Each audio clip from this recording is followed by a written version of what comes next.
greenhouses. This is all, you know, it's a recycled greenhouse again. It's polycarbonate as opposed to glass. You know, it's Help with the... It's yeah, it helps. I do find it filters light a bit better. It's a bit more UV stable than glass.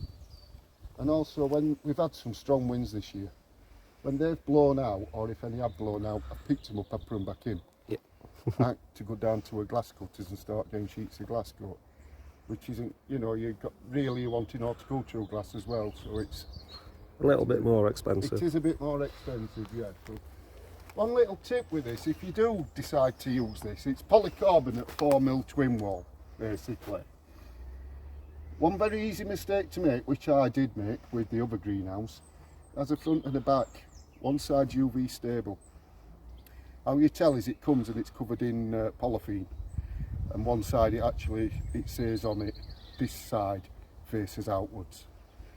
If you don't do that, which we have done with a couple of panels, I don't think you'll be able to see, it will deteriorate a lot faster, and it's not diffusing the light like you want it to.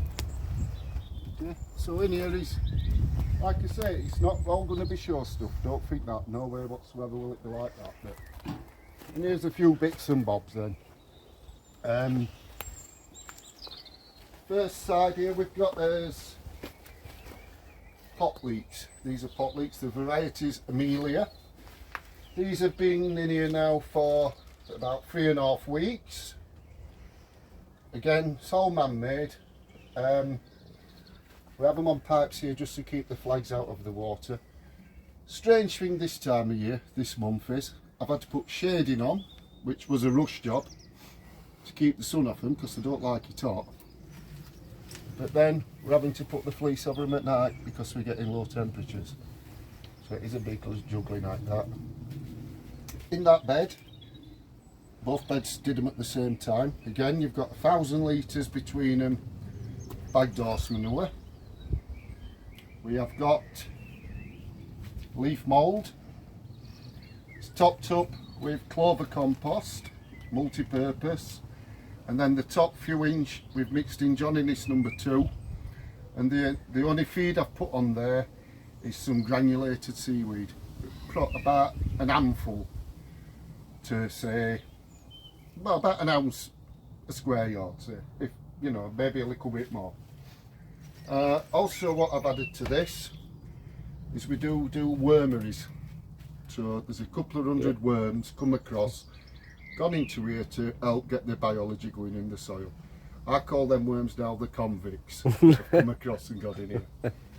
Watering, we don't like to water there with leeks. We don't like that, they're very fibrous root, they're very prone to dampening and tendencies.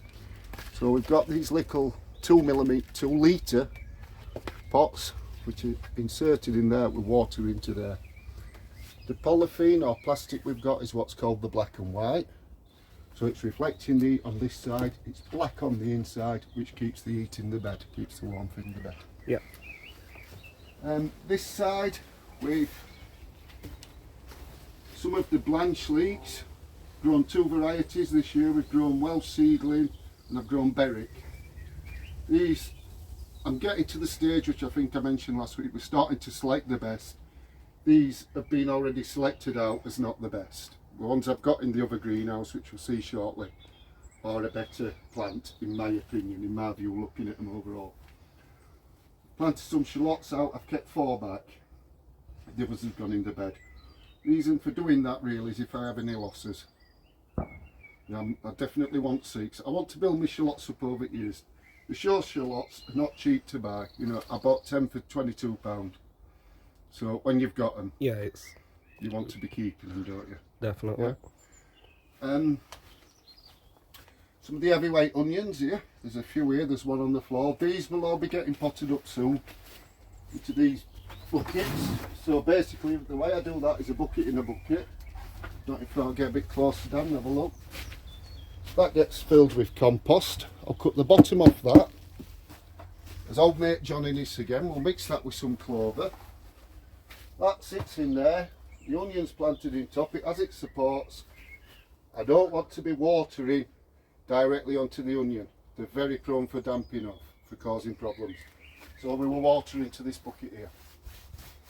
The only time I put anything here is when I feed it, because I want it to get that feed, you know. Yeah.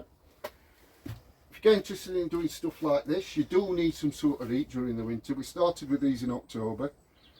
The onions, middle of May. The onions have had some lights, they've been under lights. You really, for showing, you've got to have a spray regime. I do spray weekly. I spray with a biofeed to improve the biology, you know, in the compost, and it helps protect against certain problems, fungal problems. And I also mix 2 sprays. I use Bravado and I use Killamite to keep off. They're very prone to frit and red spider mites, so that's for that. Okay. These are what they call the onions that are grown for quality. The heavyweights you put on the bench, the heaviest wins basically. These are quality. They're also going to be, or up Touchwood, there'll be a big onion. And I think up at Rotherham it's free of the same, you know, so free. So you're looking for free the same. So you're wanting them to be a big onion. Them leeks there, because that's what we do, what it's all about. They're for young Sean, a lad I know. He's asked me for them. I put them to one side, and he's a wee skipper lad, so I'll have to watch him in, and he'll love me for saying that. Just out of interest, I grew an agapanthus last year, African lily. It flowered and it went to seed, so I just took some seed off. I always have a go at it. So we've got some small plants now, some agapanthus. I doubt they'll flower this year, but I'll build them up. They will get planted out. They're a bit finicky with the cold, so these will go out in June. And then who knows what colours we might get, and you know, we might end up with a new variety of agapanthus, you never know. I'm not gonna. That gas is finished now. That's perhaps a job for tomorrow, is to put that away. It's just a little lifestyle gas heater. Fetch the bottle out. These buckets will get set up down the middle. The onions are getting planted. There's some more onions across there to come in. And that's it. A pot from old Bertie Banana. He is getting planted out next year because he's been in every greenhouse I've got. I fell off him more times than enough. So he's getting a planting position this summer, and next year he's stopping there and he's getting fleeced outside. So he'll stop outside, he'll basically get wrapped in this stuff until frosts have passed. The look scraggy has at this time of year, that's the time of year. I know he's fine because there's plenty of pups, which at some point during the season I will take it out to take those off and grow on. These are very expensive to buy, you know. If you're looking at £20–25 for one of these. He's happy enough. I can tell is I've got some new growth coming. This is fresh growth. This happened in the last couple of weeks. One quick thing, Dan, which I didn't mention but I should do. If you are growing some leeks for competition, you know, that sort of standard. Quick way to take, just lets you know that you're on right lines, as if you see this in your new growth. I'll just move the old fly catchers. Some twisting. That just shows you it's happy with its environment and they're growing well. Just that bit of twisting it leaves, which I think you can see more of over in the other greenhouse. Yep. And then obviously this lot will be coming off here soon. Replicating what we've done here. These are a giant or big version. The other leeks aren't as big. They are pot leeks as well, so they'll be getting split, planted in there. Exactly the same system. Okay. Water in with these. It shows you stuff starting to try and grow now because I'm watering these twice a week now. At the beginning it was once a week, if that. I do put a probe in, which you'll see. Tells me when they're moist. I can tell by the eye. I want to be on the slightly drier side. They don't want too much water, but basically these 2 litre pots are getting more or less filled to brim twice a week. I expect to be stepping that up to 3 times a week very shortly. Okay, one last little builder we'll have a look at. Another little build we'll just have a look at, just in passing. We do have water on these allotments, on Hartley Lane allotments. I like rainwater, you can't beat it. That's the thing, that's what plants want. So we don't waste any opportunities, we collect it. We've got these what they call IBC tanks. These are holding just over 1,000 litres of water. These three are absolutely full to the brim now. I'll be on it tomorrow pumping them out. So then they get pumped into these barrels. What I've done, quite a few on here I've actually invested in, is, you know, those like little caravan pumps they have done? Yeah, the little 12 volt ones. Yeah, run off a little 12 volt battery. Got one of them, stick it in, fill my barrels up. When my dahlias go out, because I'm using my own water, I can stick that in. That will power an hose pipe, so I can go to that top bed up there. Top. Yeah, I've wired a little switch up so I can turn it on and off. We're not wasting water, and I can water with a, you know, with an hose pipe if I want to. Yeah, I can do it that way. So again, this bill might be a bit dark at this time of the evening now. This was put up last year, all homemade stuff, nothing fancy. And this is where the blanch leaks are going to go. So I've got all the blanch leaks. Like I said, there's a lot in the greenhouse over yonder. Exactly the same system. A pot in a pot. Yeah, blanch leaks will sit in there. They'll have the canes in. I'll be watering around the base here. We've added manure for the biology of the soil. That's in there to encourage the microorganisms in the soil. So the soil's alive, you know, it's a living organ, this soil. You can get 16 in here, which means I've got to be selective, I've got to be cutting some back. Then we've got works in progress, which you will on every allotment. Unfortunately, we do get the occasional unwanted visitor, so we try to put something rather thorny and prickly, like we've got some rambling roses up there. Last year I planted some black thorny, which it's just finished. It's been in bloom, it's just gone now, it's just finished blooming. It's very small, so I don't, like, you might be able to just pick one out now. Is this good area? Just finishing now. That's the black thorn, what you make your slow gin with. Have we looked in here, Dan? No, not yet. Let's shall we take a look? Right, so in here, the blanch leeks are talking. I've whipped a couple of collars off, just so you can have a look at what we're doing. You know, bearing in mind it's only April. Two varieties, that's the Berwick, and that's the Welsh seedling, you know. They've just been stepped up. They've got these collars on. As you can see, I marked my collars so I know what I've got. So they're a 10-inch collar. They've just been stepped up to 10-inch. They were on 8-inch. And as you can see there, you've got that 2-inch what's starting to blanch. Yeah. That's the trick when we're trying to get them nice and thick and a good length of blanch on them. It's got a few bits in here, nothing really to go over the top about. There's a few more onions, another 4 onions I think. They are Joe Atherton, that seed did come, you know, originally from. Sevens tomato plant, which I notice has got its first truss on. Yeah, first. So I'm going to do that. I'm taking it off. That's it.